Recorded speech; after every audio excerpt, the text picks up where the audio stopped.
अस्सलाम वालेकुम व्यूअर्स, मैं हूं आपका होस्ट अब्दुर्रहमान और आज डिस्कस करेंगे एक इंतहाई इंटरेस्टिंग न्यूज।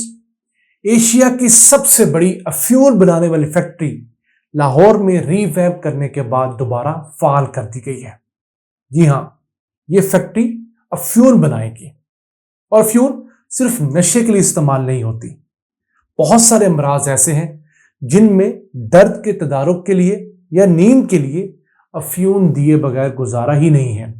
मिसाल के तौर पर कैंसर का मर्ज, उसकी आखिरी स्टेजेस ऐसी हैं जहां पर इंसान के ऊपर किसी किस्म की आम रवायती पेन किलर असर नहीं करती, तो डॉक्टर्स मजबूर हो जाते हैं कि उस शख्स की बकिया जिंदगी में तकलीफ निकालने के लिए इन अफ्यून से कशीदा करदा मुख्तलिफ अज्जा की बनी हुई गोलियां या उनको टीके लगाएं।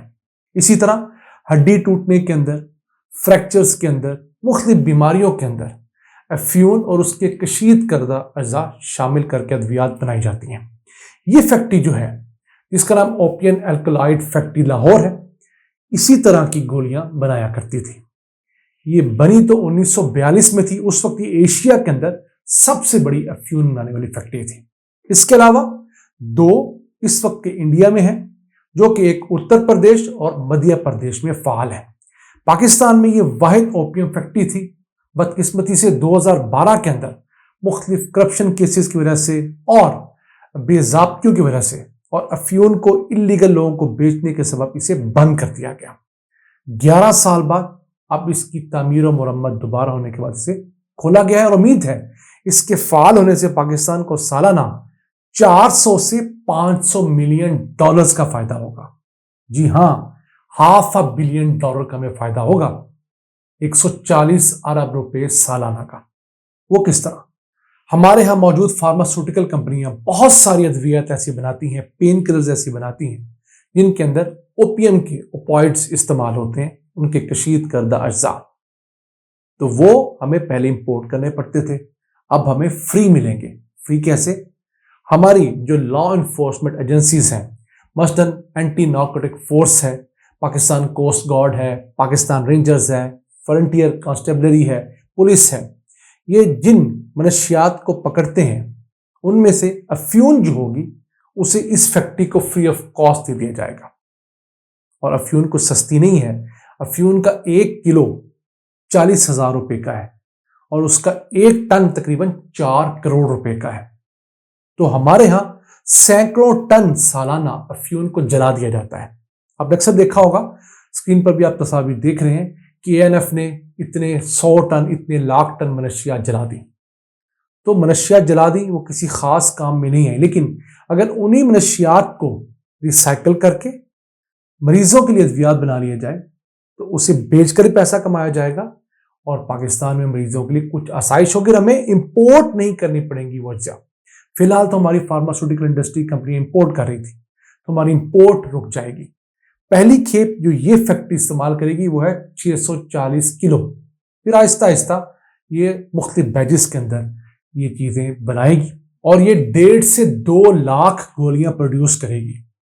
फिर आहिस्ता आहिस्ता इसकी प्रोडक्शन में इजाफा होता चला जाएगा। अब 2 बड़े अज्जा होते हैं। एक मॉर्फिन होती है जो कि ओपियम से एक्सट्रैक्ट की जाती है, जो कि शदीद तरीन दर्द के अंदर इस्तेमाल होती है और उस दर्द को रोकती है। फिर कोडीन होती है जो दरमियाने दर्जे के दर्दों को रोकने के काम आती है। यहां आपको बताते चले कि इमरान खान के ऊपर जो इल्ज़ाम लगता है अक्सर कि वो मनशियात का आदी है, नशई है, हुआ क्या था 2013 के इलेक्शन में जब वो स्टेज से गिरे, शदीद चोटें आईं, तो हो सकता है उन्हें डॉक्टर्स ने जो मुख्तलिफ अद्वियात प्रिस्क्राइब की हों उनमें से दर्द रोकने की चंद ऐसी अद्वियात भी हों जो कि ओपियम से बनती हैं, और वहीं से उनके ऊपर इल्ज़ाम लग गया कि वो नशा करते हैं। हालांकि उन्हें इस वक्त जेल गए हुए 60 दिन हो गए, तो नशई तो 60 घंटे नशे के बगैर नहीं गुजार सकता, तो वो 60 दिन कैसे गुजार गए? वो इस तरह गुजारे कि उस वक्त डॉक्टर्स उन्हें मनशियात वाली ऐसी कुछ अद्वियात दी होंगी, लेकिन डॉक्टर्स जब भी ऐसी अद्वियात देते हैं तो 3 बातों का ख्याल रखते हैं।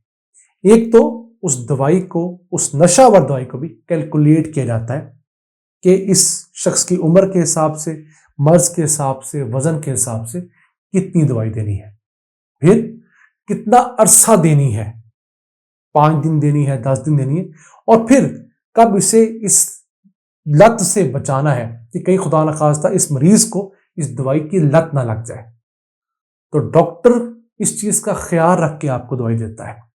جبکہ نشئی جو ہوتا ہے اس کے ہاں یا عام بندہ جب نشے پہ لگتا ہے تو وہ اپنی کوانٹٹی بڑھاتا رہتا ہے، جبکہ ڈاکٹرز کے ہاں یہ کوانٹٹی گھٹائی جاتی ہے آہستہ آہستہ، اور کچھ عرصے بعد انسان کو طلب ہی نہیں ہوتی، کبھی بھی اس کو اس کی لت لگی نہیں ہوتی.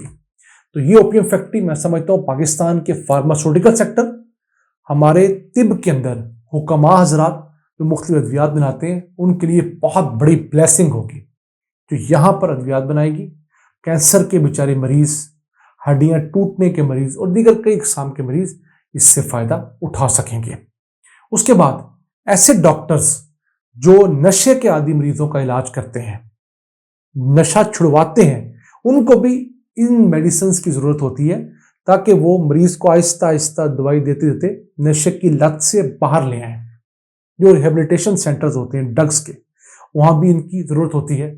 تو پاکستان میں اس طرح کے ادارے بلا وجہ الزام لگا کر بند کر دیے جاتے ہیں، یا اگر الزام جینون بھی ہو تو ہم ایشوز کو ٹیکل کرنے کی بجائے پورا ادارہ بند کر دیتے ہیں. جیسے پتنگ بازی ایک اچھا کھیل ہوا کرتا تھا، اس میں دھاتی ڈور آئی، ہم نے دھاتی ڈور کو کنٹرول کرنے کی بجائے تمام کا تمام وہ پتنگ بازی کا فیسٹیول ختم کر دیا. اسے بسنت کا نام نہ دیتے، اسے کوئی اور نام دے دیتے. اس کی وجہ سے ملک میں ٹورزم بڑھ رہا تھا. اس میں جو تھوڑی بہت خرافات آئی تھی اس کو کنٹرول کرنا، کیلکولیٹ کرنا، وہ بھی ان کو کنٹرول کرنا بھی ریاست کا کام تھا. آگے پاکستان کے اندر ہمارے پاس ریکریشنل ایکٹیویٹیز نہیں ہیں. لوگوں نے اگر ریکریشن کرنی ہو تو واحد ریکریشن لوگوں کے پاس ہے کسی ہوٹل میں جا کر کھانا کھا لیں.